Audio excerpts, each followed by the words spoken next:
I don't have a whole lot of time. Um, Well, look, let's begin by finding out whether you're using this line properly or not. Area 51. Yeah, that's right. Were you an employee or are you now? A former employee. Former employee. I was let go on a medical discharge about a week ago, and I've kind of been running across the country. Oh man, I don't know where to start. They're gonna they'll triangulate on this position really, really soon. So you can't spend a lot of time on the phone, so give us something quick. Okay. Okay. What we're thinking of as aliens are they're extra dimensional beings that an earlier precursor of the space program made contact with. They are not what they claim to be. They have infiltrated a lot of aspects of the military establishment, particularly the Area 51. The disasters that are coming,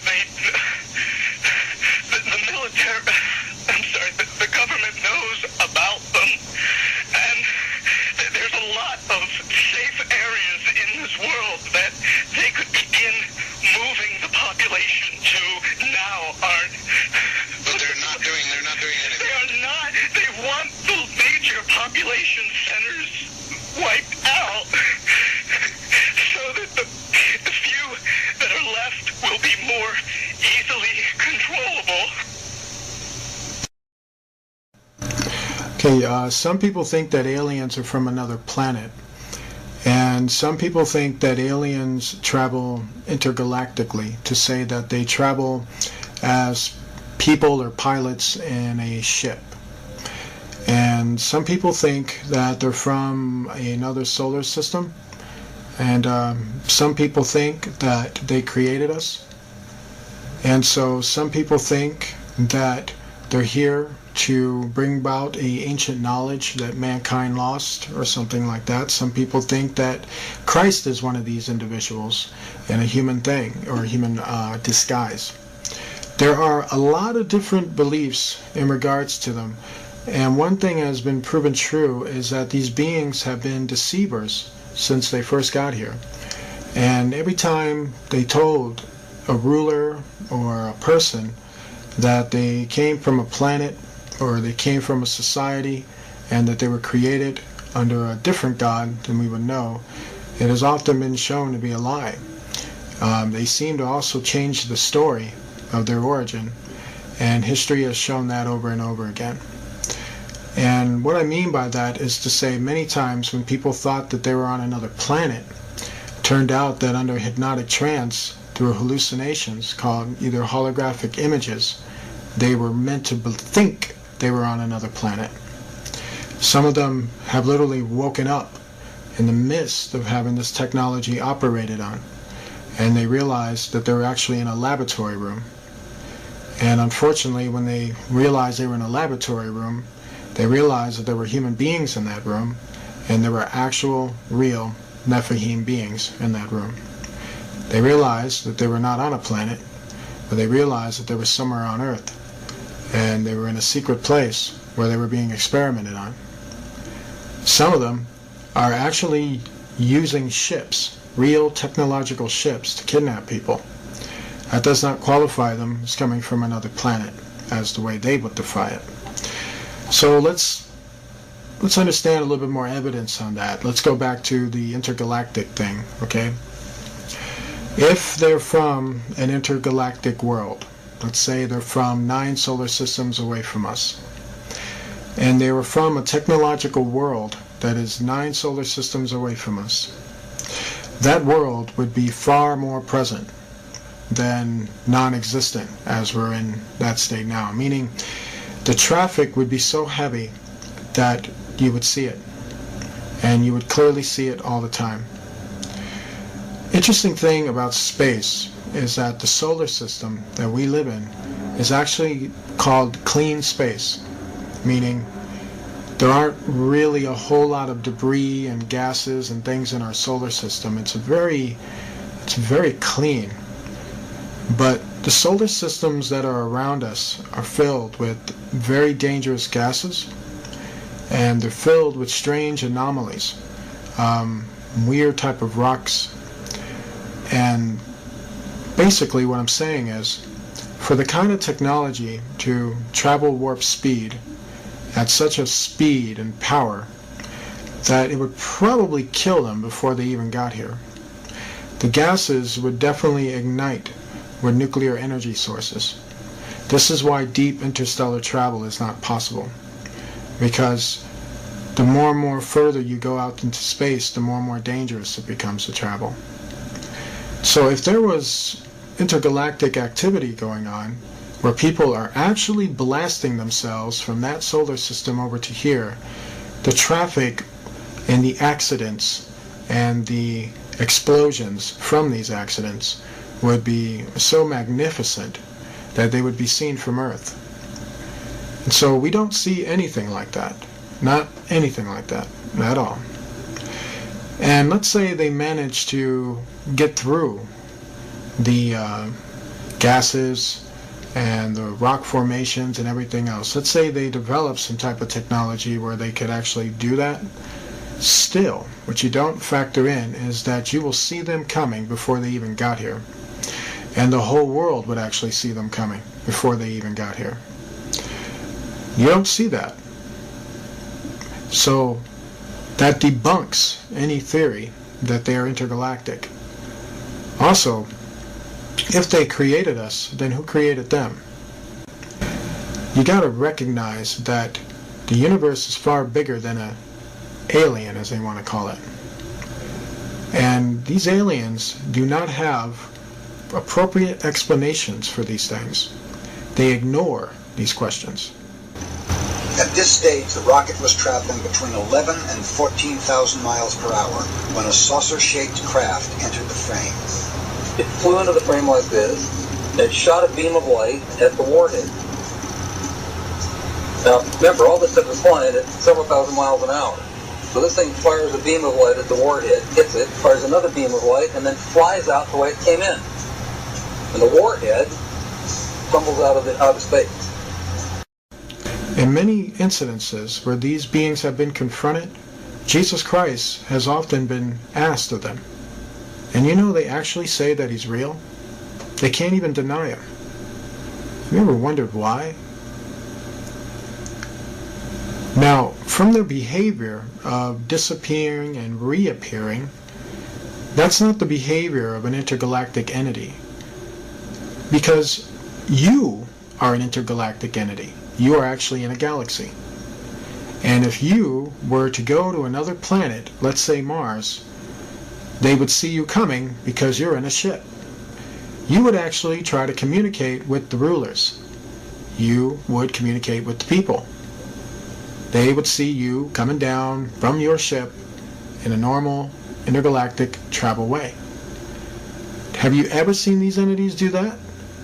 Absolutely not. They just seem to appear out of nowhere, and they always want to have very secret meetings. And they're very good at hiding from the people. Have you ever wondered why? When these entities have been under investigation, when we watch them come in and out of our world, you've watched them literally open a portal in the sky and go into it, and then come out of the same portal.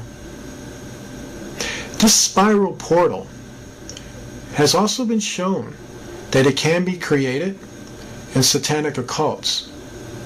There are people who practice magic that we would probably know now as Kabbalah, but had other names before that, where they can open up the same portals. And not open up the same portals, but they can call up entities that look exactly like aliens. But yet, they don't call them aliens. They call them evil spirits, and they say that Christians would call them demons. But yet, Independence Day, The X-Files, all these shows want you to think they're aliens. truth is out there, and they're not aliens. You ever asked yourself, why would they want you to think that, though? You see, if you think alien, you don't think about Jesus. And when you think alien, it makes you doubt Jesus. And when you doubt Jesus, guess what happens? These aliens run right over you. They take control of you. They possess you. They do terrible things. They're not your friend. They're not my friend. And they're not the solution to the human race. You see, you probably heard that they tell the human race and the rulers that you need to make peace and you need to end your weaponry and stop killing each other and stop doing these harmful things to each other, and we'll help you. But yet, what you don't told is that these aliens also want our help too. How is that? How is it if they got things together, why do they need our help? If they're so superior, why do they need us to disarm? If they can help us, why don't they just do it? Why do they need something from us? Have you ever wondered why? A good hustler knows that when you hustle something, you need to get back in return. You're doing it because you want to make that person happy so that you can make yourself happy when you get back the return. A hustler will sell you something, but he wants the money. Do you understand? Did you know when dealing with these beings in negotiation, where your tax dollars are being used to talk to them and you're not even told anything about it, did you know these beings hustle? They promise people technology. They promise people to solve all their medical problems. They promise to show them the ruins of planets and to take them there and to help them build a society there without the people, which is you, me, and the people they're supposed to be ruling over and basically feeding us and take care of us and making society possible for us. A former astronaut who walked on the moon says aliens exist and that the government has been covering up incidents of contact for years now. Dr. Edgar Mitchell says aliens have visited our planet, and he believes the government covered up the discovery of an alien spacecraft in 1947, as well as 4 alien bodies that were found in the desert. The reason for the denial was, number one, they didn't know if these were hostile and could we protect ourselves from them. Didn't want the Soviets to know, so they devised to lie about it and cover it up. Well, Dr. Mitchell is a veteran of the Apollo 14 mission, and he walked on the moon back in February of 1971.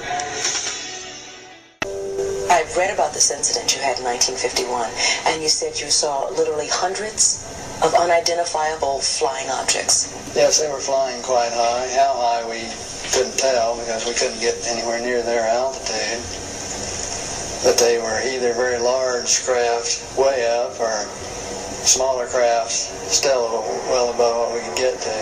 For a day and a half, all of this happened, but then no one wanted to talk about it. Well, we sent a report forward on it, and the answer that finally came back months later was they were probably high-flying seed pods, which didn't sound very logical.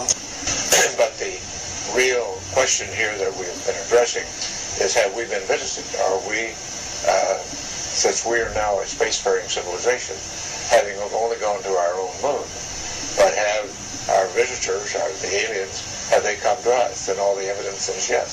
So what is it that you want to see the Obama administration release? What is it specifically? What do you think is there that we need to see?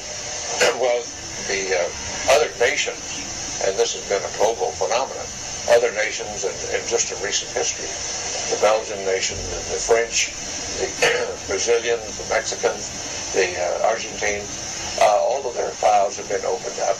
And there's no reason in the world why the U.S. files, the leading nation in the world in this period, should have been reticent in opening ours too, except special interest groups. So Edgar, but let me ask you, I mean, for all the stories that have leaked over all the years, I mean, and there's always somebody somewhere that's going to leak something, and if there was really something there. Don't you think by now somebody would have said something? Oh, it has. People have been saying it all along. But for example, just the explanation to the Roswell incident has changed every few years, and a new story comes out. If it were really that simple, if it weren't what it really was, you wouldn't need all of these various stories coming out. And so the attempt to cover this up and to disguise the issue and create misinformation and disinformation is very well recorded. And the documentation from very fine researchers like Dr. Robert Wood and his son Ryan, who've investigated all of the early documents, all point to the same story. Hey, we're not alone here. We've been visiting. There's a monolith there, a very unusual structure on this little potato-shaped object that goes around Mars once in 7 hours. When people find out about that, they're going to say, who put that there? Who put that there? Well, the universe put it there. If you choose, God put it there. There's a monolith. Okay, so what we have here with certain fallen angels is that they have the ability to transform, and a lot of that was exploited in the Transformer series movies and in the Transformer cartoons. And so what they did was they based that off of something that was real. And so what we have with fallen angels is not what people think. It's not the touched by an angel version with these guys. These beings are spiritual beings with incredible powers, and one of those powers entails that as we would create objects and as we would form these objects through resources and through the materials and the powers that we have, their powers is that they can transform themselves into objects. And so we're talking objects that look like space-age vehicles and planes. We're talking about objects that basically look like other entities. They can transform into a creature. They could transform into a ship. They can transform to even look like the implements that we have. They can literally transform themselves to disguise themselves as a car, as a plane, and as a lot of different type of objects. There's really nothing they can really do in terms of transforming. We do know that when it comes to the fallen angels, they don't have as much power as they normally would in terms of their transforming abilities, but they do have them at a very good length. So they're not totally depowered. And so a lot of them like to transform into ships. A lot of them like to transform into certain objects. A lot of them like to transform into basically UFOs, basically planes, basically other looking creatures. And sometimes it gets sporadic. Sometimes they kind of, from a lot of the transforming and using the powers that they use in our dimension, it kind of weighs heavy on them. They can't always maintain it. They can't always maintain the form or the shapes that they take, and sometimes they go a little crazy in the atmosphere. And then sometimes that's caught on camera, where they're just like morphing into like a UFO and then a dragon and then other types of forms of spiritual reptilian looking helixes, if you will, combinations of different forms. For instance, you'll see some transforming from a UFO into a dragon-looking creature and then back again, and then it disappears and then comes back again. And when it's doing that, what's happening at that moment is that it's freaking out because it can't maintain its form in our dimension, and they don't want to go back to the other dimension they just came from. So they try to struggle with it.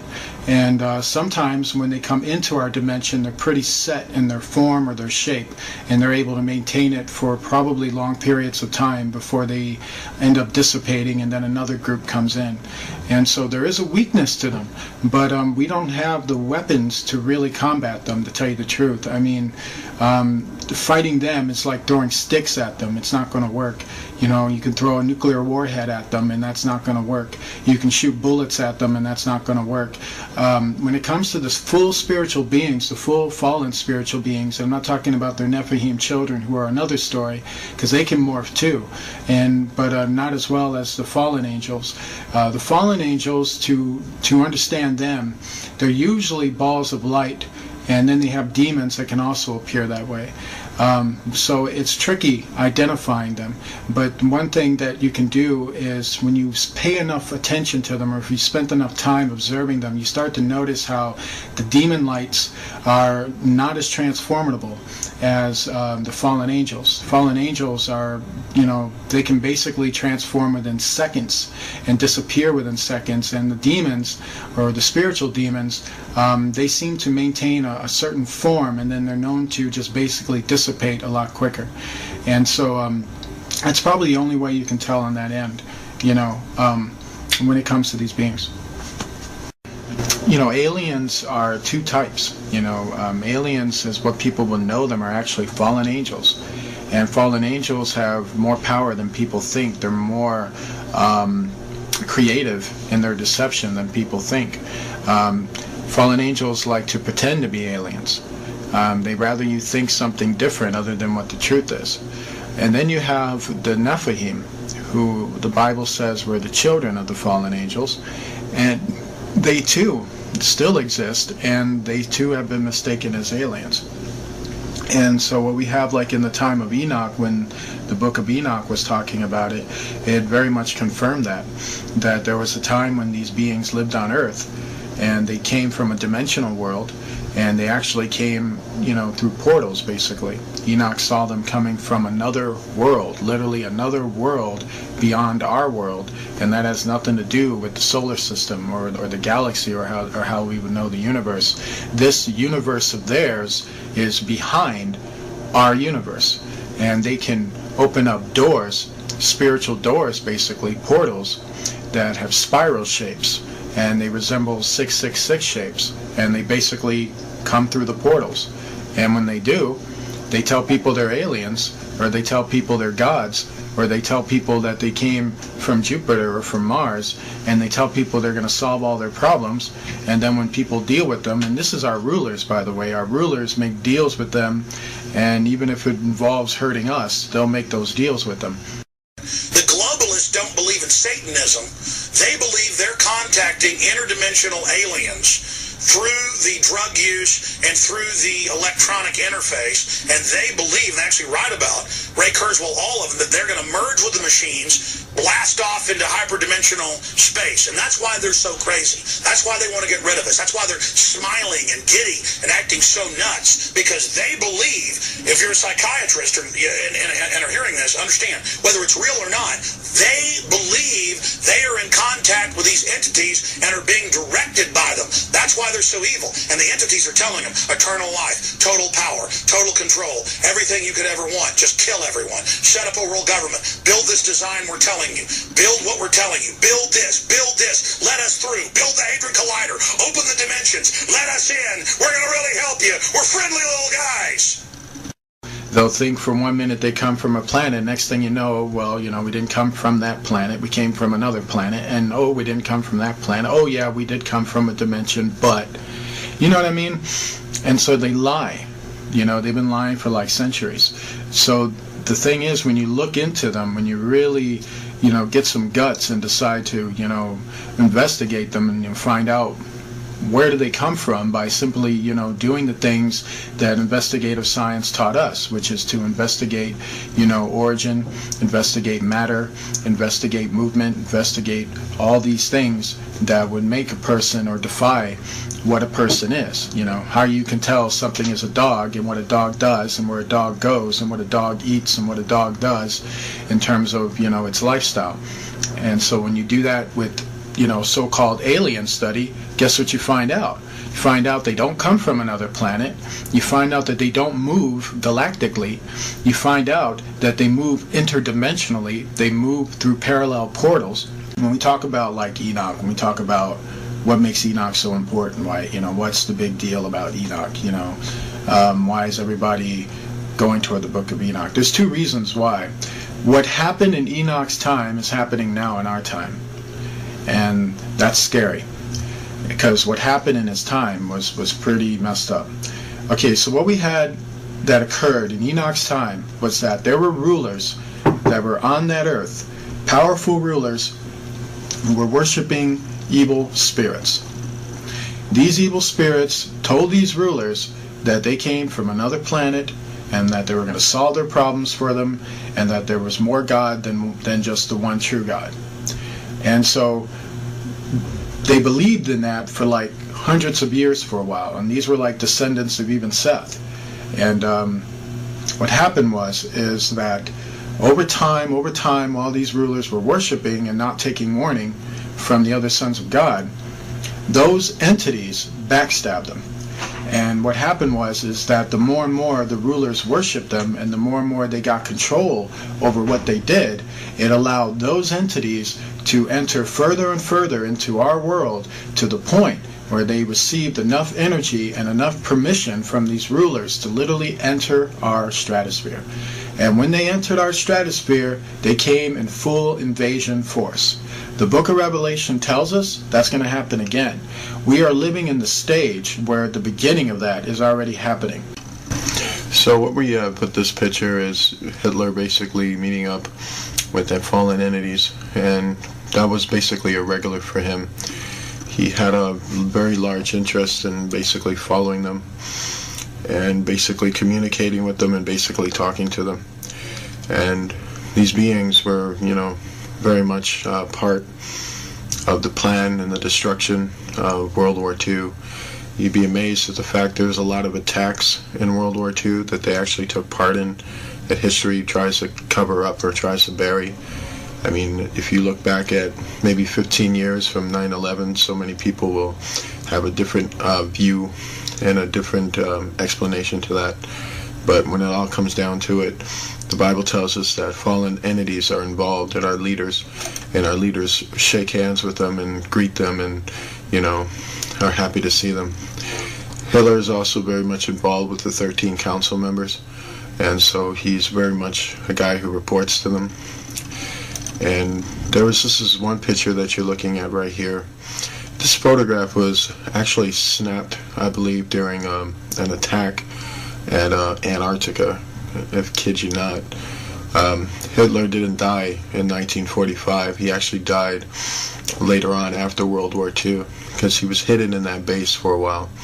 This was a photograph that was shot of one of the UFOs, if you will, one of the Virginia aircraft planes that attacked an aircraft carrier. Right before it decided to unleash a hail of missiles on it, one of the soldiers snapped a picture of it. And these are the things that you got to really wrap your mind around, because when you don't wrap your head around it, you're going to get very caught up in it. This is also the same deal.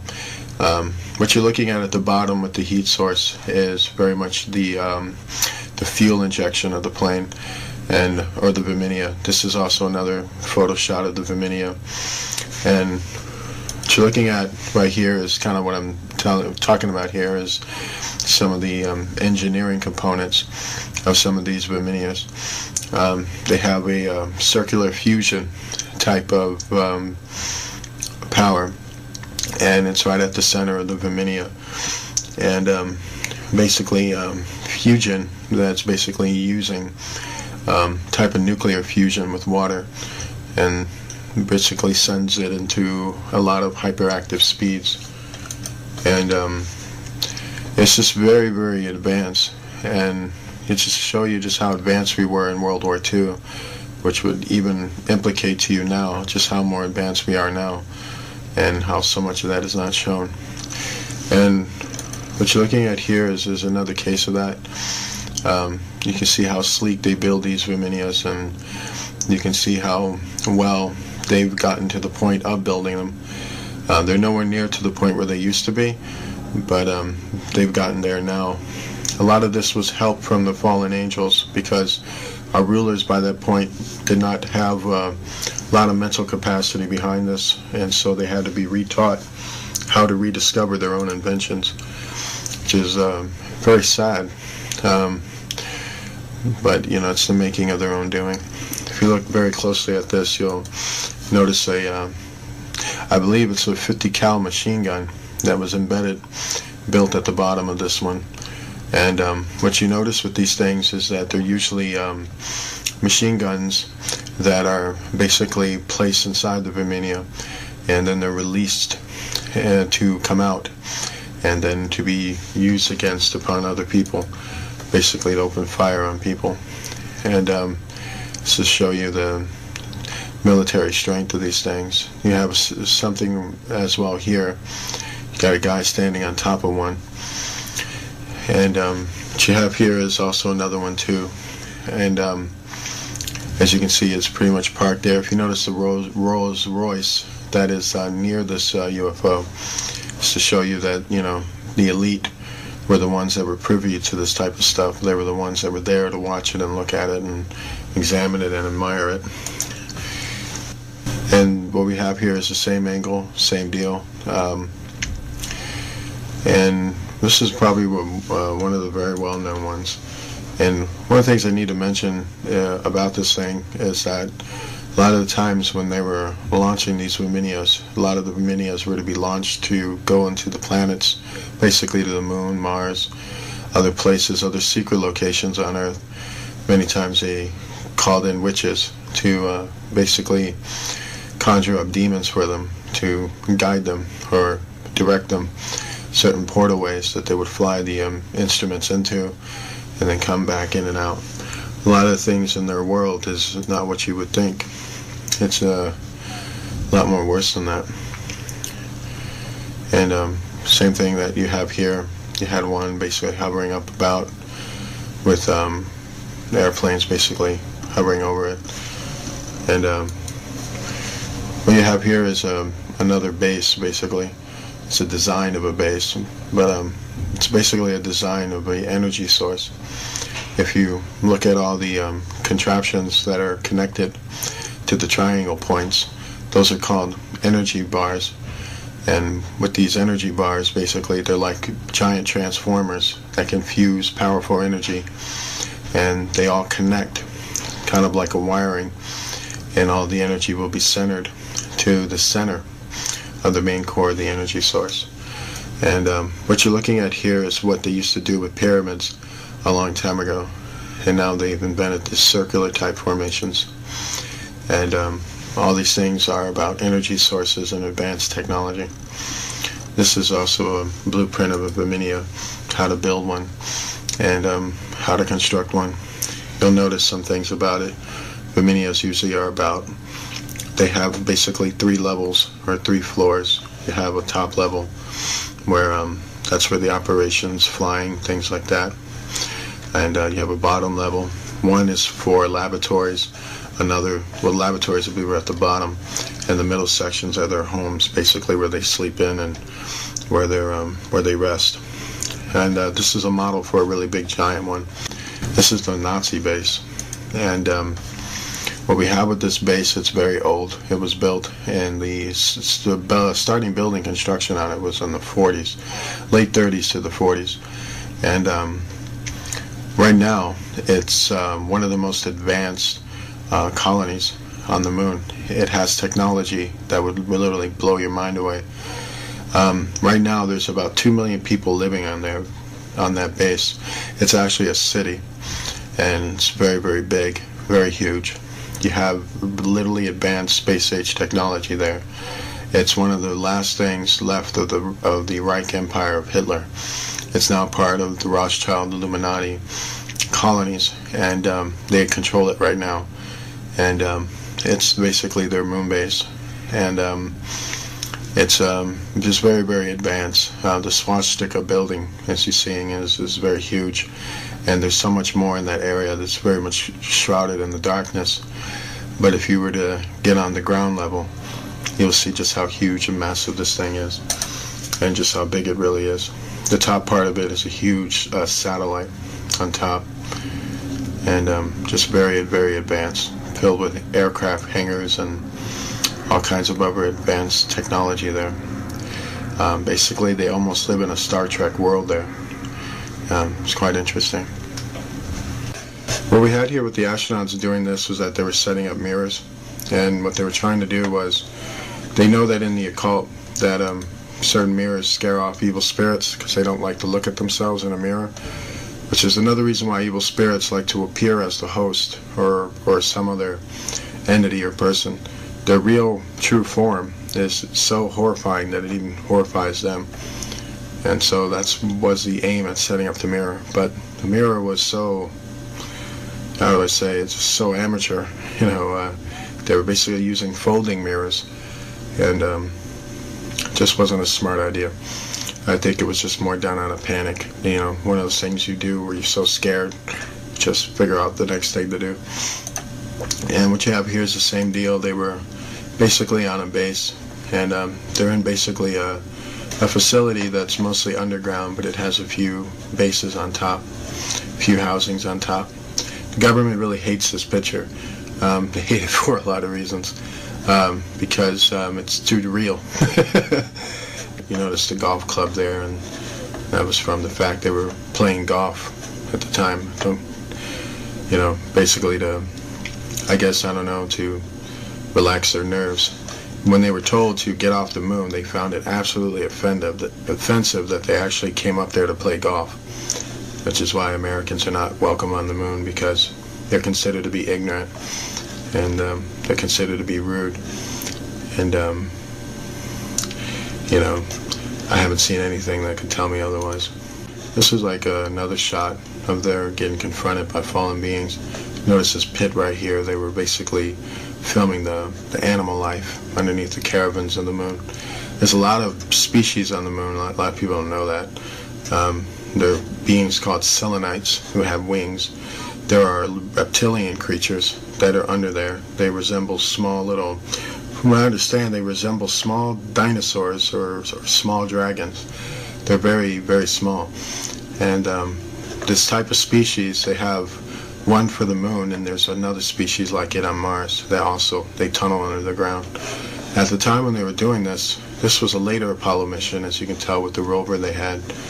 And this means it was after Apollo 11.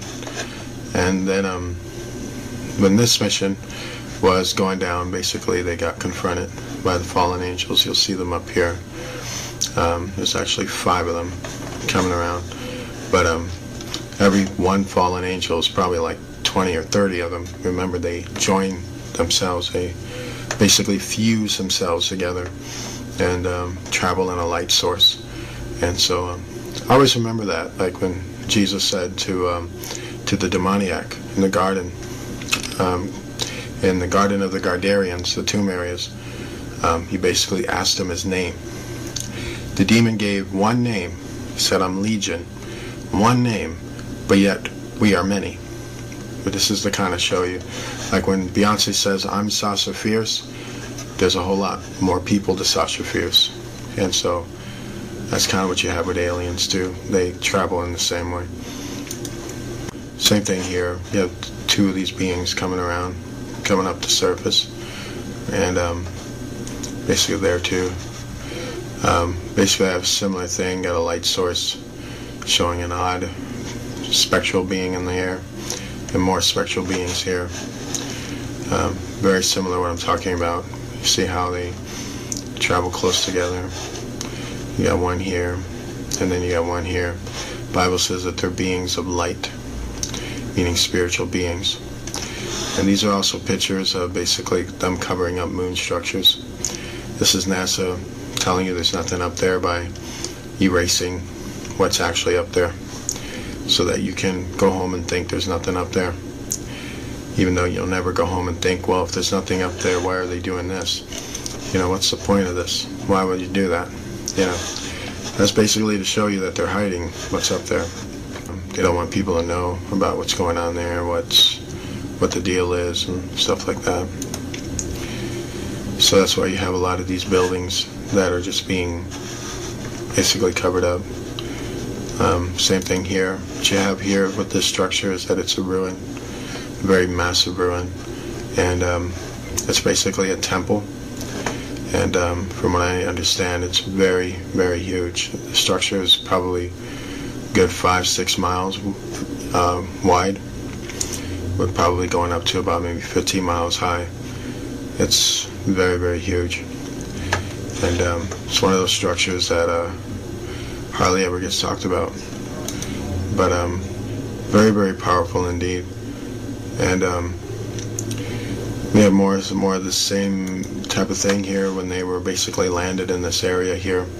This is when they were filming the abandoned city, or the ruinous city. It was a city made of metal and crystal.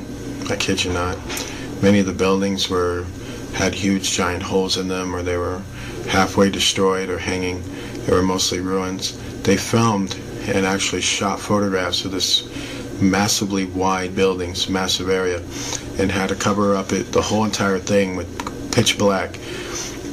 But because there was so much crystalline in the photograph, a lot of people were able to just use a lot of infrared and a lot of other camera ways to bring out the images that were being covered up in there. So with the greenness and the blueness and other things, you're starting to see that there was something huge, something quite massive that was there, that the astronauts were to go there and basically extract technology from there and basically film it. What's so heartbreaking about that is that you won't see that in the National Museum. This is back to what I'm talking about here. You'll notice it here. There's a big opening right here, and when the other astronauts on this mission, with some who actually leaked some information, came from the radio transmissions. The radio transmissions revealed that they walked through an opening, and when they walked through an opening, they were basically walking on a platform opening, and they were underneath the structure. And when they looked, they were able to see more of the city and what it looked like. They said this opening structure was made of metal and crystal, that there was metal pillars holding it up, while the rest of it was just crystals. And they basically just walked straight through it. And that was the opening where they walked in, and basically were looking around at it, and then they walked out and started taking pictures of the overview of it. And you'll notice some of these rock things here. There's more to these rocks than people think. There's actually technology that's buried within those rocks. So what they had with this area was that there was a lot of ships ingrained in the dust in the ground of the area, and basically they were taking pictures of the structure that was around them. But what's so shocking about it is you look how small this astronaut is and how large the structure was. You really start to grasp the architectural skills of the old world was mind-blowing. And yeah, kind of like same stuff here, but it's kind of NASA spreading disinformation. Basically, these rocks things right here, there's more to it than people think. Sometimes they're actually pieces of technology broken off. Sometimes they actually have animal life living in it, or biological life in it. And so they just basically erase it. And this is kind of like showing you their guilt, because if you look at it, if you didn't have this information, you wouldn't think much of it. But they get rid of it anyway, because in their hearts and what they're doing, they know what it is, and so they don't want you to figure that out. So the less you know, the better is kind of where they go at. And so yeah, same thing here is you got them erasing stuff, erasing towers and other things. You got the same thing here, erasing other towers. I want people to see what's there. This was actually a fallen angel, and what it was basically doing was being very intimidating. It shapeshifted itself into a giant ribbon. And these are just other questionable areas where it's got moon bases on it. There's other activity there, activity that it's very, very horrible.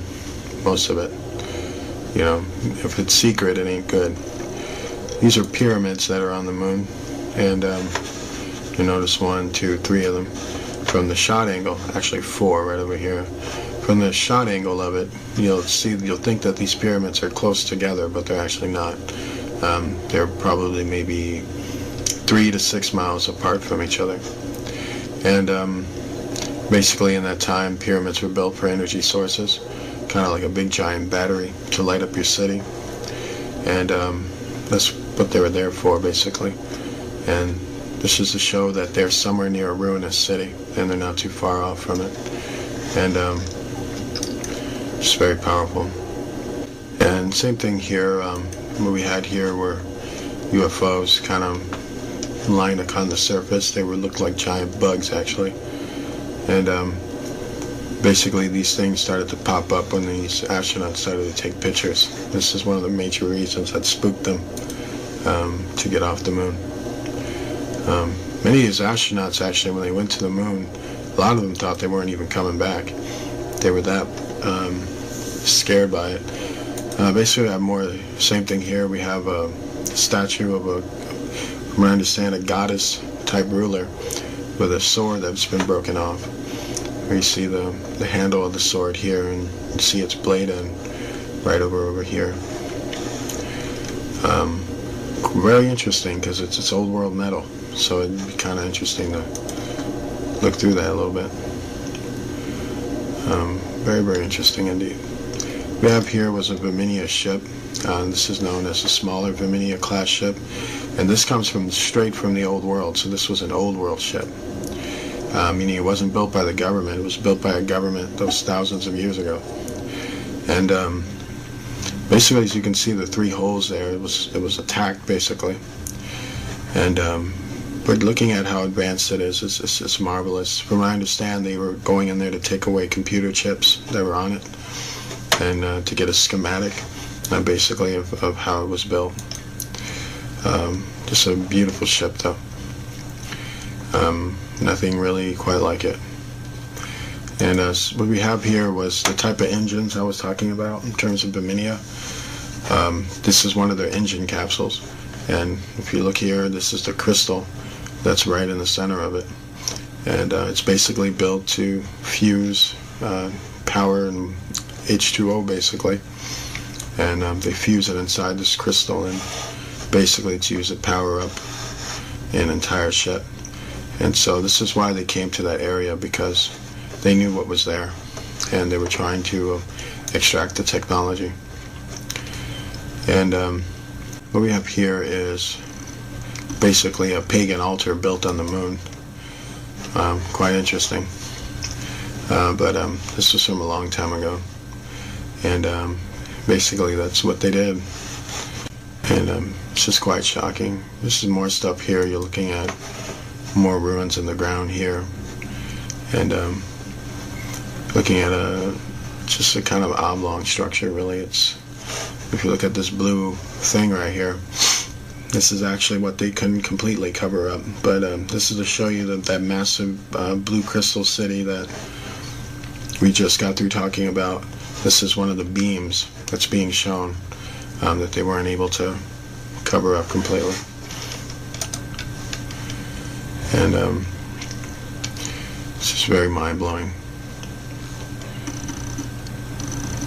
And this is kind of showing you what they really covered up in this photograph. This whole area right here has an abandoned ruinous city on it. And when they showed this photograph, they showed it, but they took out the actual city that they were covering up. So this is kind of showing you what they did, you know, what was really there, and why they took it out. Showing you how advanced their camera techniques are in terms of eradicating things. You know, you think they would be truthful, but you know, that's the government for you. They've disappointed us. And so this is another picture of another moon base that they have. And what you're looking at here is called portal technology. And that's what this big giant thing is used for. And what you're looking over here is a tractor that's about to come in. And this tractor usually goes to the mining fields, picking up silver, gold, metal, other resources. And this is one of the bases that they have on the moon. And sometimes people come through portals. They're walked out through here, and they come into this base here. There's tractors here. You'll notice mining fields here around it.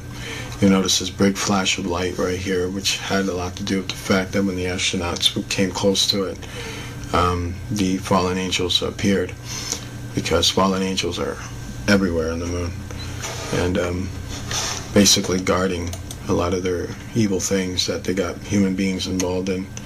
Basically, this was the mothership, as it's well known, Viminia ship. When we come to learn about this area, is that the reason why they fogged out or put a lot of electrostatic in terms of the seams around this area was because of all the gold that was around that area. There was so much gold in that area that it's just mind-numbing to think about in terms of your imagination. To see the gold that clearly from all the way up in the sky shows you that there wasn't like bars of gold down there. You can consider like almost like a halfway of a mountains of gold down there. There was gold nuggets and rocks and mountain-shaped rocks of gold down there. I kid you not. Like, basically a gold nugget that's something like 10 miles high, and just scattered all around where this mothership was abandoned. And it really blows me away, because it kind of shows you that they were using a lot of gold, a lot of resources, and then it's also showing you that God placed a lot of those resources on other planets too. And so what we have there was, basically it was a hot area, and that's why Apollo 20 was needed, and that's why the other missions that they did led up to Apollo 20, because they wanted to get that gold, that technology, they wanted that area. And so it's very shocking. This is to show you how big that ship was. I mean, it's huge. This was the harbor point of New York City, the Manhattan area. And if you look at some of the largest buildings that are in the world, they're nowhere near as big as this ship. And that's saying quite a bit. This thing is absolutely huge. It was so big that you were able to put about a half a city of people in it. And just massive, just very, very big. And it's kind of showing you that the top part of it, or the hill part of it, was actually made in gold. So it's really just very powerful stuff there.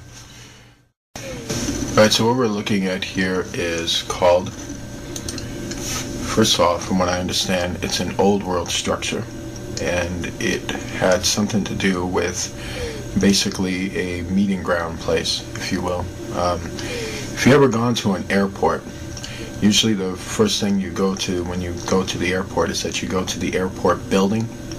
That's what this was.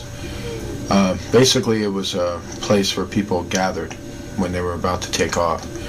The Germans discovered the ruins of it, and so what the Germans did is that they basically remodeled it. And when they remodeled it, they used it as a base of headquarters when they were extracting resources off the moon, and when they were building an underground base on the moon. So years later, after the Germans built the base, they abandoned this post. And when they abandoned this post, basically they went underground. And then years later, the astronauts came here. And when they came to this specific area, what the Apollo 11 mission was about, it was to spy on the base, on the moon base of the Illuminati. And not just spy on this base, they were also supposed to take resources off that area. Apollo 11's mission was to do reconnaissance. Reconnaissance is that you're going to film an entire area. You're going to spy on it, basically. And you're going to find out what's there. You're going to find out what you can pull off real quick, what kind of tactics you can do through the surveillance of the area. And that's what they basically did. They were assessing what they can and cannot do, and they were assessing what was there. And so that's what this whole Apollo 11 mission was about. It was about filming the ruins, filming the resources, assessing what you can do. And so that's what basically was going on here. And what we're looking at with this structure is that it's a very huge structure, by the way. It's a two-story structure, but it's very long, it's very wide. And when you go directly into what they're doing here is they're going into the front door, basically.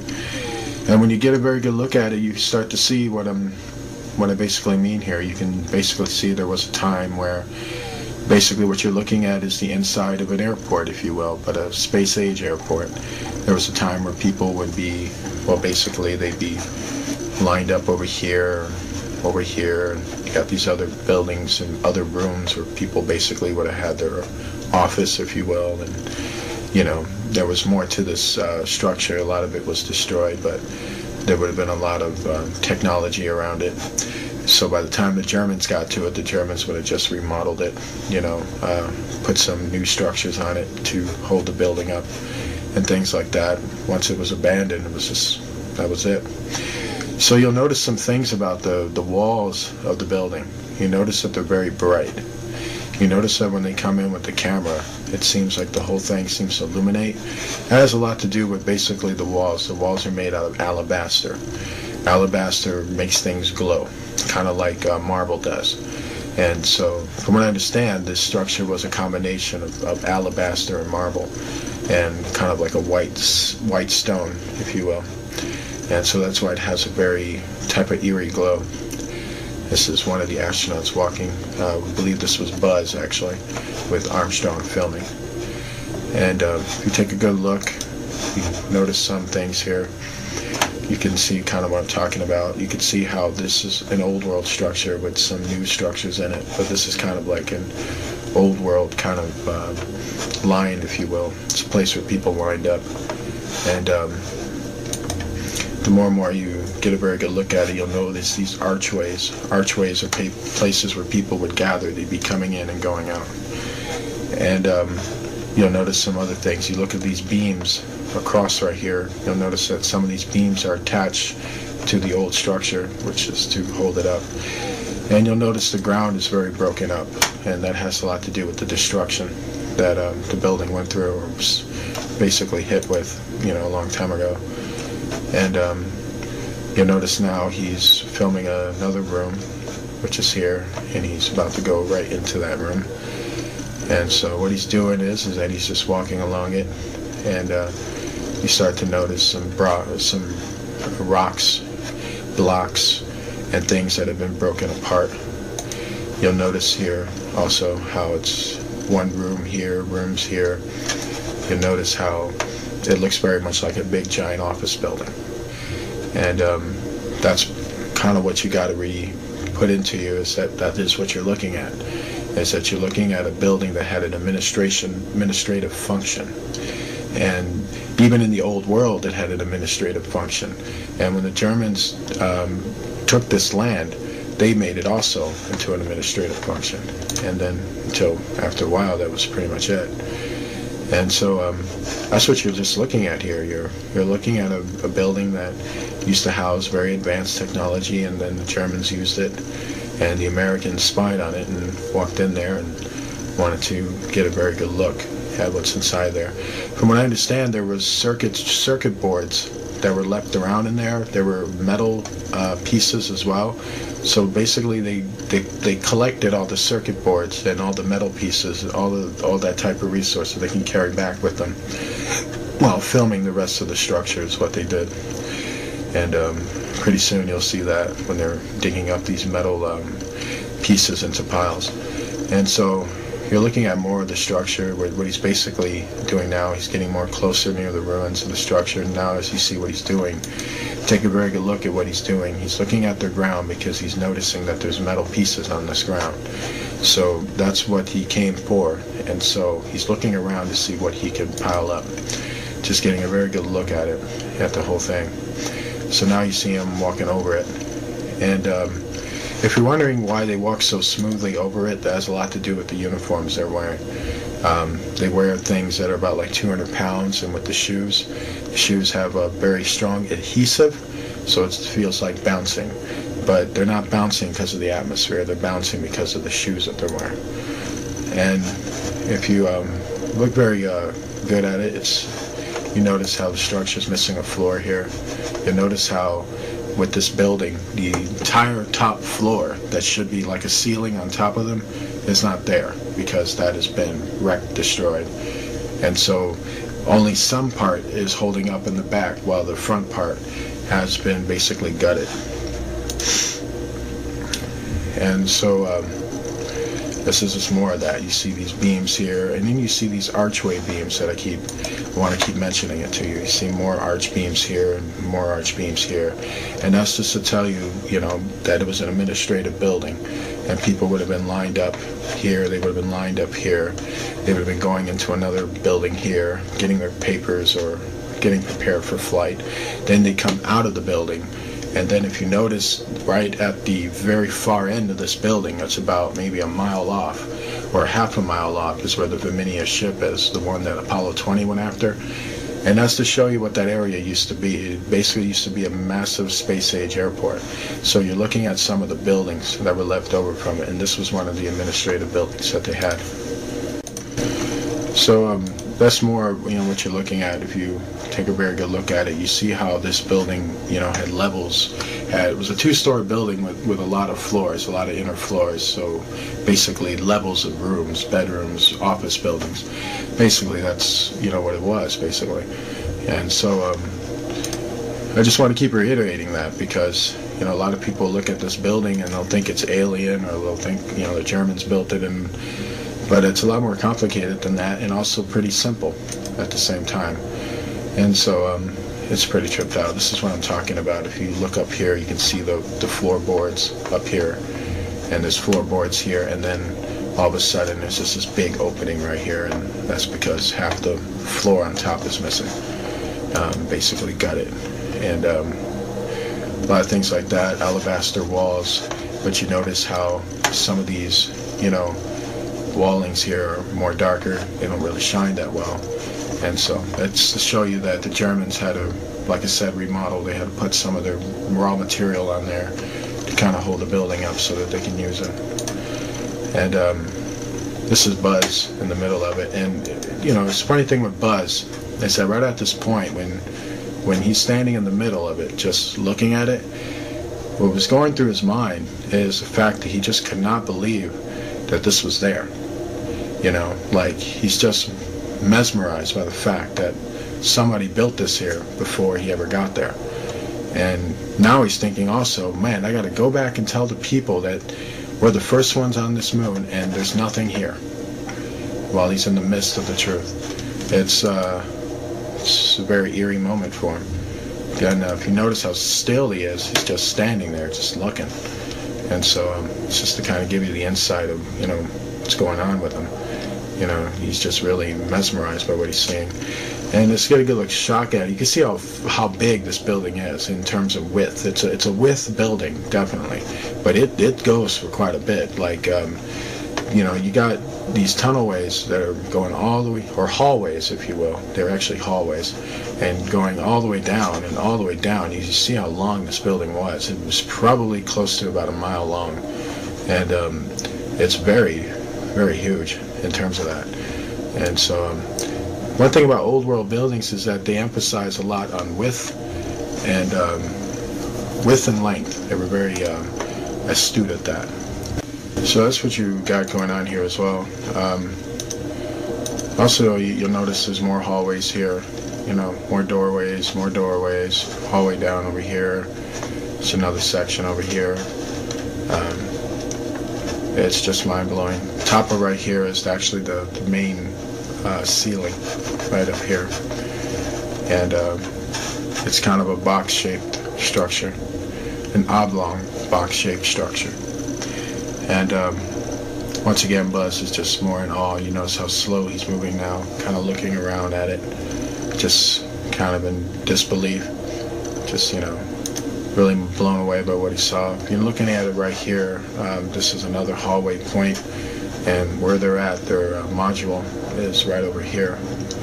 And so that's what they're basically looking at. And you notice how this room is designed. It has a very interesting type design, the design is very interesting. Every time I look at it, I can tell with old world structures, they were very into being creative, and so, but not too far off from what we would build a structure as. It's kind of like the same style, same format of how we build our buildings. So it's very powerful stuff, and the more you get a look at it, the more you're really floored by it. Okay, so you'll notice that they're on the outside. They're actually filming in the inside, something on the outside. And this is their module, so one thing you gotta ask yourself is, what's this thing? Right up here. Now that is quite interesting, because it's actually outside. And so it's a little weird. It probably has a lot to do with the entities that are up there. And they did describe that the entities were hovering on top of their heads. So that could have something to do with that. Very, very weird indeed. And That's probably why he's filming the module right now, because he's getting worried.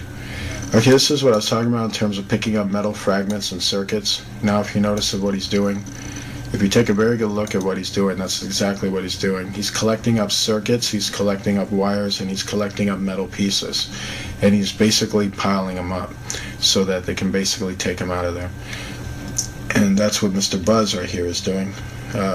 He is basically trying to pile them all up together. And quite interesting. And reason why it's dark there is because there's just not enough light. And this is a computer composite of what the structure looks like. If you take a very good look at it, it's very, very big. And you can see how it's just a big, massive, long, two-story administrative building. And just very, very huge. And quite interesting indeed. And that's just to give you a very good look at what you're looking at. And there's just so much about this, you know. This is a piece of the second floor ceiling. It's broken off there. You'll notice some things on top of it. It's kind of circular, like blocks and stones on top of right here. That could have more of a function than we think. We could be looking at a piece of a broken off machine. And it's just amazing, you know. Very sad when you look at it too, because you know, you realize certain things, and you know, you realize what we lost due to sin, due to rebellion against God. We cost ourselves quite a bit. And you know, the earth is temporary. Even the planets are. None of this stuff is going to last. You're not going to see this stuff in eternity. And believe me, you don't really want to. The place is haunting, by the way. If you have the astronauts who talked about it, who covertly talked about it, spoke about the feeling of being haunted, you know, the feeling of something was on their back or on their shoulders, looking at the apparitions of the fallen angels being haunted by them. So the moon is very much haunted. So right now we're going to show you a female body that was found on the moon. And this came from Apollo 20, which was a very covert mission, and it was done between Americans and Russian astronauts. And this mission was the last known mission to the moon in terms of the American involvement of it. And this is the body that you're looking at right here. And you'll notice some things about the body is that you'll notice these tubes that are connected to her eyes and her mouth and to the center point of her head. These tubes are actually flying devices, and they are devices that are attached to the neurons of her mind, basically. They had a technology back then, a long time ago, where they were able to pilot things almost seemingly using their mind, but they were using technology that was attached to their mind to send out basically a particle ray to operate computers that would lift the ship into the air. And so basically that's what you're looking at are piloting devices that are attached to her face. And if you get a really good look at her, you'll notice her skin is very much in place. The people in the ancient world lived for a long, long time. That means that their skin texture was far more powerful than ours, meaning they didn't decay as quick as us. As they lived for thousands of years, it would also take thousands of years for them to decay. And so that's why her skin is still intact. Also, the fact that where she was, it was highly cold. She actually was frozen to death. So when you add that in there, it pretty much you can see why her skin is very much attached. And there's other things you'll notice about her. If you notice, the rims around her hair are quite curly, and you'll notice some of that there, and you'll notice some in the back shot. Basically, those are braids, and she had braided hair. And if you take a pretty good look at her, you'll notice that her facial features resemble someone of quite great beauty. She was known as a very beautiful woman in her time. She is also the pilot of this ship, and her body was the only one that was intact at the time when they found the other bodies. They found other bodies next to her, but they were in pieces. She was the only one that was intact. We got a very good look now at this implement right here. We can see a piece of this technology which is attached to the center of her head, and you can see how the tubes are all attached to the eyes and then attached all the way to the bottom. So what you're kind of wondering is that what she's doing is, let's say when she's piloting the ship, she's giving commands with her mouth, and those commands with her mouth are then being fed into the tubes into her brain.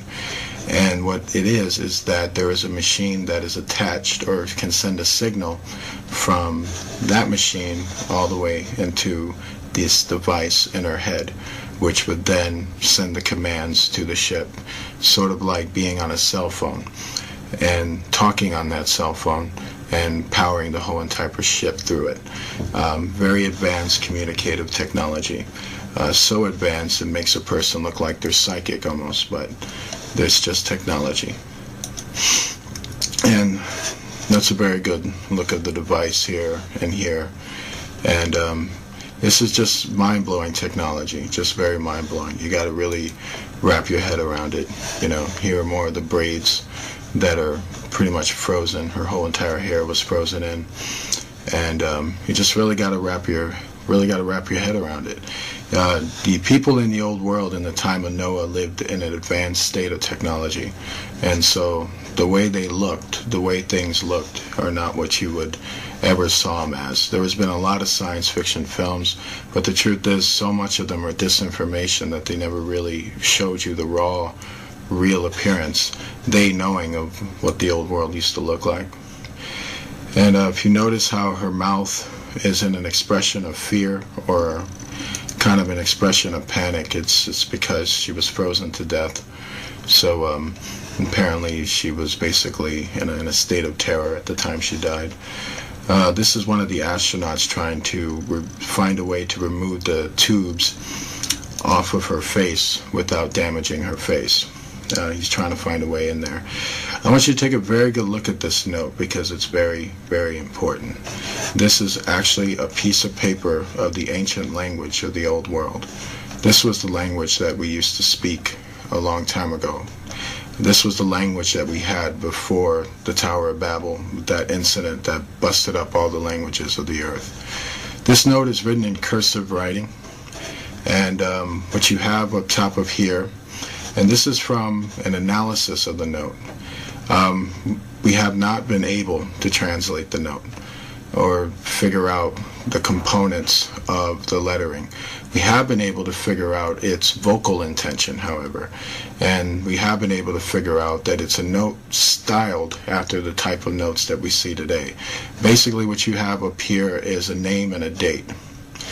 And what we have here is a very long explanation of something that we don't know. But vocal contention is that they spoke many, many words in a row. Like a sentence that we would break down is probably one long continuous sentence for them in the way they spoke.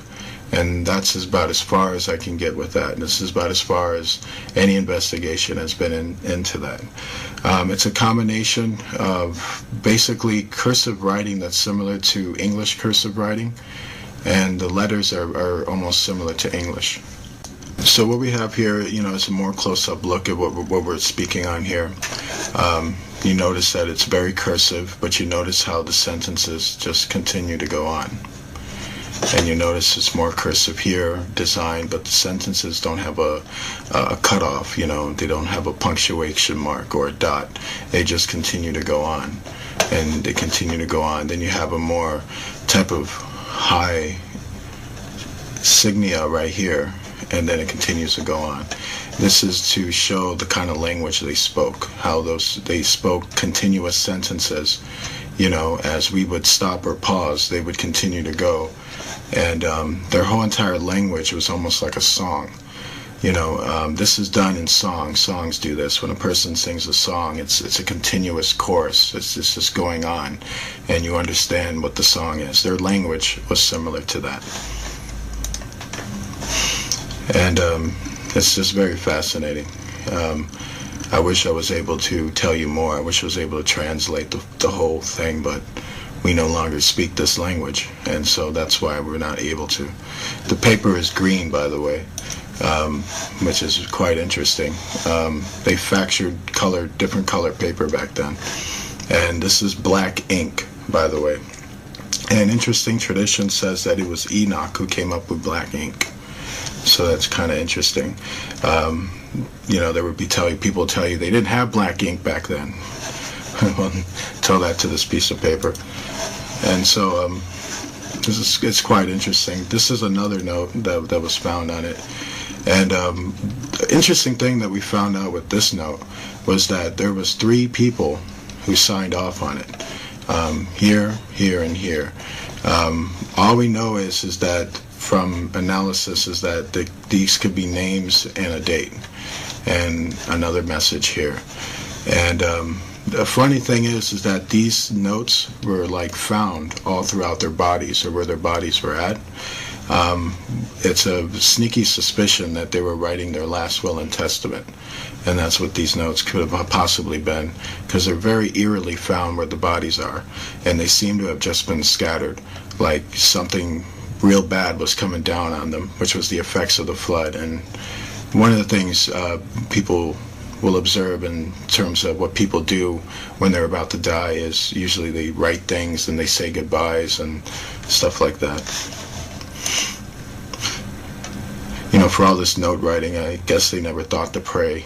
They lost faith at that point. This is more of what I'm talking about. This is another note. So far, you've seen 3 different notes so far, and this is another piece of note with the same deal. Just some long, sporadic writing that we're seeing there. And what the astronauts did was they put all these notes in these Ziploc bags that you're looking at here. These white bags that you're seeing right here is the bags that they use to put the bodies in. And basically they're just sorting out the notes and filming it for NASA's viewing pleasure, basically. And but when you're looking at this, a lot of people look at that and go, what exactly is that? These are computer circuits, by the way. And these are actually very advanced computer circuits. These are circuits that have been attached to a blanket. I kid you not. And apparently this blanket was draped on the pilot, actually. This part right here is some of her lower body. And the covering was here, where her stomach is, and this right here was part of her leg. And for some reason this covering was on half of her body, and it's believed that it may have something to do with, there's 2 theories on it. One is that the covering is some type of computer circuit board that's used for the ship. Another one is that it's an example of transhumanism technology, that this daughter of man, this specific female, had cybernetic implants in her, and one of that was this type of covering that was on her leg, which is telling us that the technology back then that they achieved in terms of cyborg technology was very real, and this is a piece of it that's on her. And much of the transhumanism doctrine that's coming out with the connection to what happened in Noah's time very much supports transhumanism, rather than it being a device that's part of a piloting function. It's mind-blowing technology, by the way. It's hard to know exactly what it did for her when it was attached to her. This is a more close-up shot of it as you're looking at it. It's hard to know what it exactly did for her. There's a lot of theories. It could have increased strength or speed. It could have done a lot of different functions like that. And those are usually the main functions, is to increase the strength of a human being by using cybernetic parts. And that's what all of this stuff is, basically. This is a more close-up shot of it. And it's mind-blowing. It's unlike any circuits that you've ever seen or known. These are circuits that are far more advanced than what you would ever have known. Then they work far, far better than anything you can can think of in terms of what we're dealing with now, or what the government will have you think that we're dealing with now. This is a more close-up shot of it to get you to really wrap your head around the circuit board of it. When you're looking on the surface of it, it almost feels like a smooth type of painting almost, or a smooth type of paper, cardboard paper. But when you look further into it, you see that there's actual computer circuits inside of it.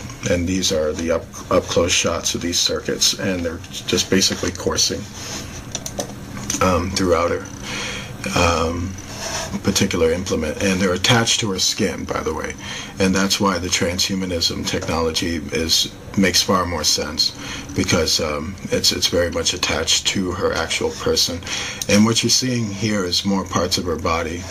This is a more up-close shot of her leg, and up-close shot of her body frame, to kind of give you an example of what happened to her skin, or close-up, more telescopic close-up look of her skin. And basically you can see how it's, it seems like instead of decaying, it's chipping. And so that's fascinating. The skin is very hard, and it looks like it's the type of skin that really would take a lot to even cut it. And so it's very strong skin. It's not, you can see how far humans have degenerated. We literally decay. We don't chip away. But back then they chipped away before they actually decayed. And fascinating. And what you're seeing here is her co-pilot, and the co-pilot's head was severed. And so what you're looking at here is the severed head that they found, and it was right next to her. This co-pilot didn't have the implements attached to her, and where she was found, actually, she was found a few, from what I understand, about 15 to 16 inches away from the pilot, and her head was found about 16 inches away, with her other body parts being found in pieces. One thing you got to understand, the astronauts' impression of it when they came onto the site of it, the Apollo 20 crew, was that they felt that a violent incident took place at this time, because the body parts were in pieces, which hence that they were hacking at each other toward the end of it. The pilot seems to have been preserved for two reasons. She may have been the captain, and having privileged knowledge, she may have tried to get away while this was happening, and but basically wasn't able to escape. The meteorites that blew open onto the moon caused a freezing on the moon, that basically if anybody who didn't get taken out by the blast was going to get taken out by the freezing effect. She seemed to have survived the blasting effect, but got caught in the freezing effect, which happened pretty much simultaneously right after the blast. And that's as far as it's known. And what will eerily shock you is that a lot of old world technology that's found all have traces of a violent disturbance that had taken place on it, from having laser holes blasted into them, from bodies being found in pieces, and being found in suspicious ways, showing that they were in a state of panic and violence at the time that the flood effects were taking place. And so much of that is, you got to really wrap your head around that these people were living in a very violent society. This is an after shot of when they removed all the tubes off her face.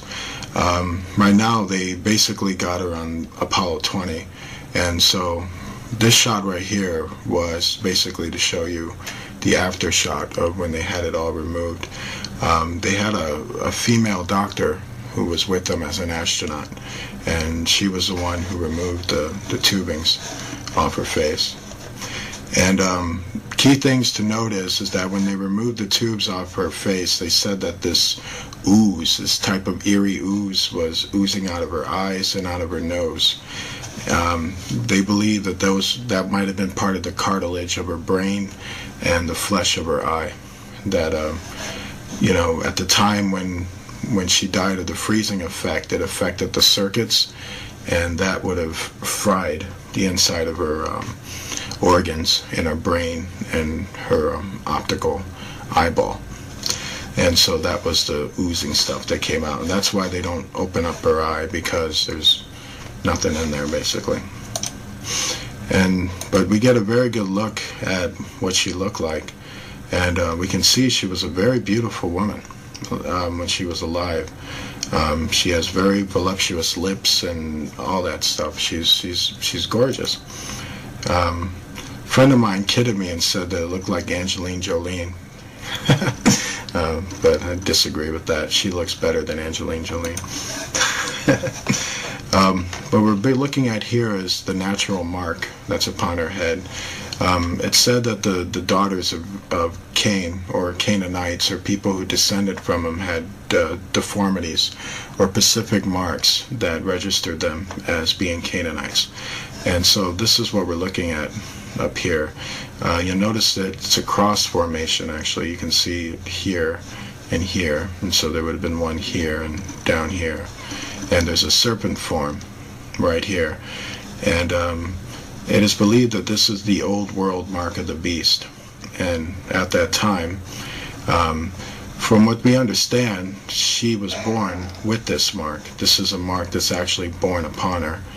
But there were some who were actually taking a mark, or a tattoo mark, that had two type of components. It was a digital chip that was tattooed into your skin. But much is believed that this is her natural, something she was born with, basically. And it's quite sad. What we're looking at here, if you want to know who she is a daughter of man, as was registered in Genesis, meaning she is a descendant of Cain, and she was a witch, and a old world pagan who was a advanced pilot, and she flew a mothership. And she is a member of the Rama Empire, because the ship that she was found in registered to have been part of that old world empire in terms of the technology that was found. And she was found intact, as you can see. You'll notice some damage here on her face, on her cheek here. And this is all chipping, by the way. Her face is starting to chip here. And you'll notice some of the kind of the chipping on her lips and things like that.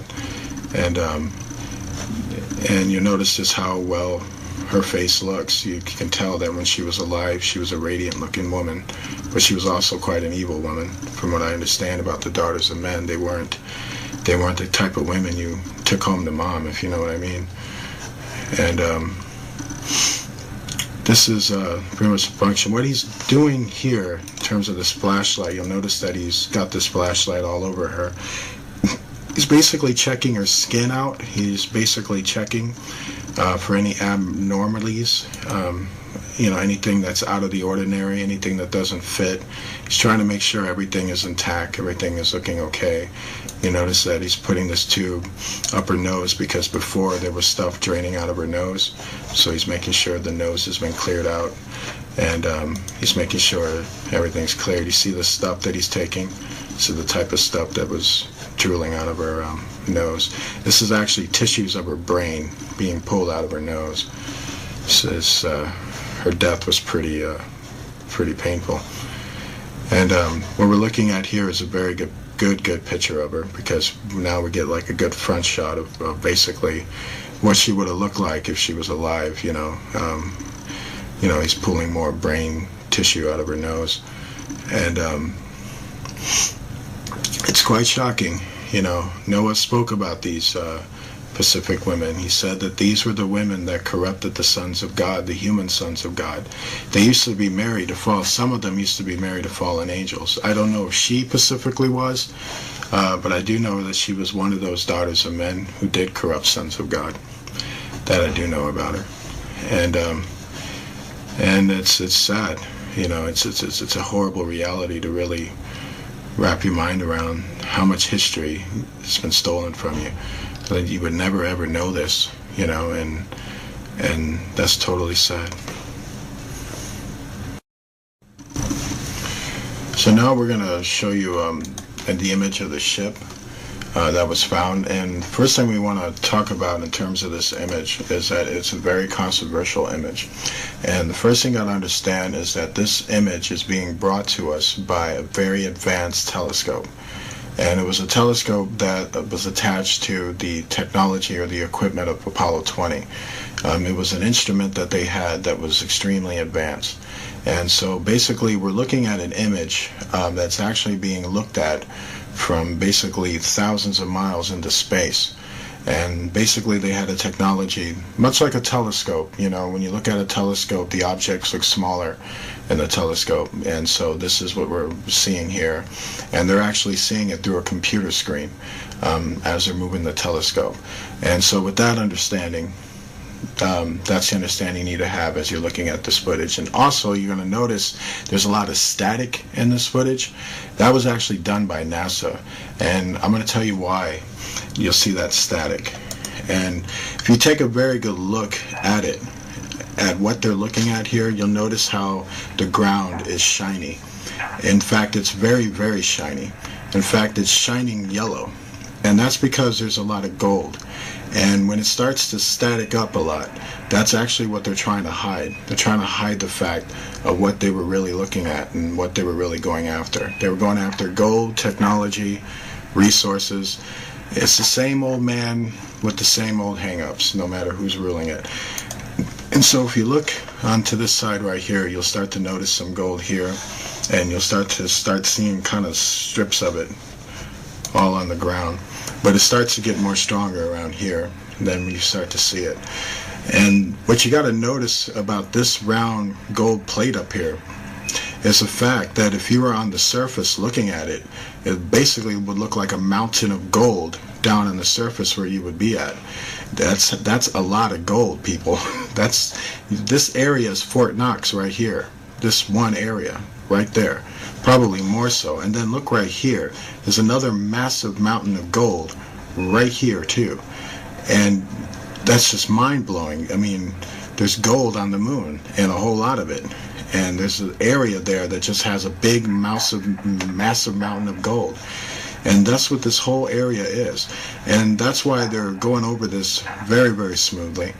And they're trying to get, first of all, they're trying to get a logistics for where to land, where to go, where to walk around, and basically what to pick up. And so where now they're basically scanning the area, and so that you can get a very good view of basically the surrounding and the terrain that they're in. And soon they're going to start to come across the mothership. And this mothership that you're about to see is the ship that the daughter of man, the female corpse, was found in. And she was a pilot of this specific ship. And the ship seems to have been in the hangar, or its hangar. The area, or this area that the ship was found around, is believed to have been some type of airport, basically a space-age airport, that was basically decimated and destroyed. And so if you're looking now, you see a lot of these meteor rocks, as you will, and they're all over the ground now. You see them here, basically you see them everywhere. And these are not natural rock formations. This is the sign of a great devastation that took place in this area. These were the rocks that were shot out of the earth like meteors, and they scattered all over the moon to destroy it.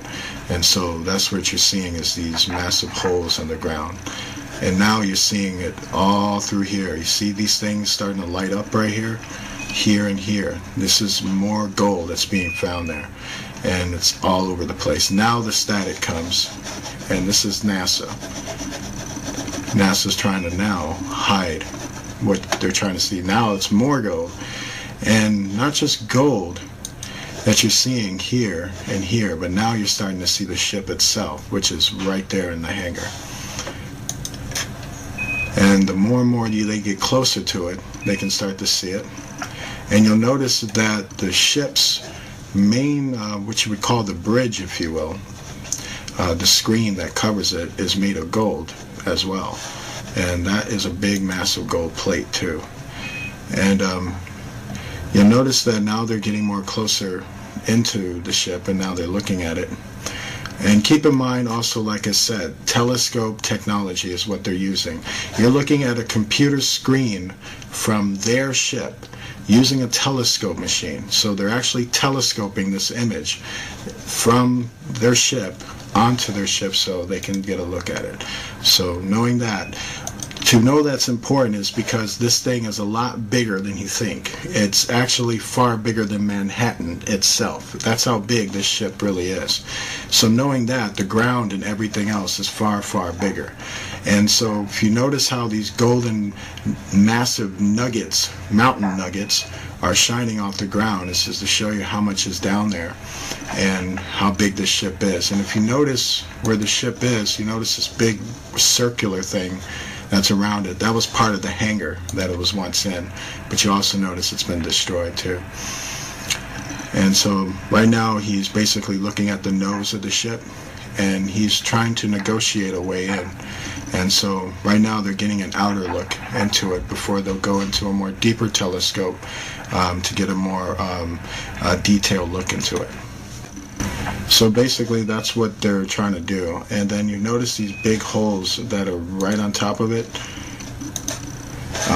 Basically those holes came from the meteor impacts. And now, if you notice all this kind of crazy stuff that's like kind of going on with it, right when they get here, you notice how it's very shiny right here. It's basically glowing right there, glowing yellow. And then you notice how all that glowing stuff was going on, and now it's starting to get more and more shakier. Now the image is starting to fade out more. This is also a NASA trick too, and what they were doing is they were trying to cover up all the gold that was on that Pacific type of mountain area that was right above the hangar where the ship was. The ship was inside the hangar, and at the top portion of the ship, all along that land there, were just massive mountains, massive mountain nuggets of gold. And that's when it starts to get more and more staticky because they didn't want you to see that. And it's quite shocking. There's also, a lot of bright spots in this video that were very suspicious of entity activity that was going on. And from what we understand about that is that every Apollo mission was spied on by the fallen angels, so they haunted them and many times harassed them when they were doing their missions. And so you're noticing more of it. You see more of these kind of gold contentions here, and you see right there, right at these areas right here, they're just kind of scattered all through there. And it starts to get more and more foggier. But you start to catch it when you start to take a good look at it. And then right up here too, it's more and more glowing. A lot of yellow golding glow. All of that are basically massive gold pieces.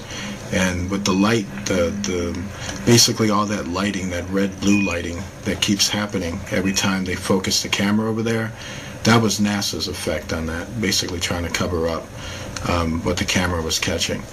And so that's why it's basically glowing all those reflections. We want to thank you for watching our video, and we want to leave you with basically this important information about the footage that you just saw. This footage is very, very important because this is the footage that is going on in the world. This is the world that you don't see. These are the things that go on in this world that you've either been lied to about or the right information wasn't brought to you, and a lot of those things. We did these videos for two things. One, to show you that they're real, and also to explain it to you so that you can walk away with the proper information about what you're seeing. These entities are real. They are hyperdimensional beings who take many different shapes and forms. Our government has lied to us about them since they showed up. And every world power has dealt with them at one point or another. And every world power has also lied to their citizens regarding them at one point or another. And the world that we live in is not quite what you think it is. And when it comes to our history and our past and the threat that we're dealing with, Right now, that was the threat of the past. Basically, if you don't know your enemy, and if you don't know history, you're doomed to repeat it.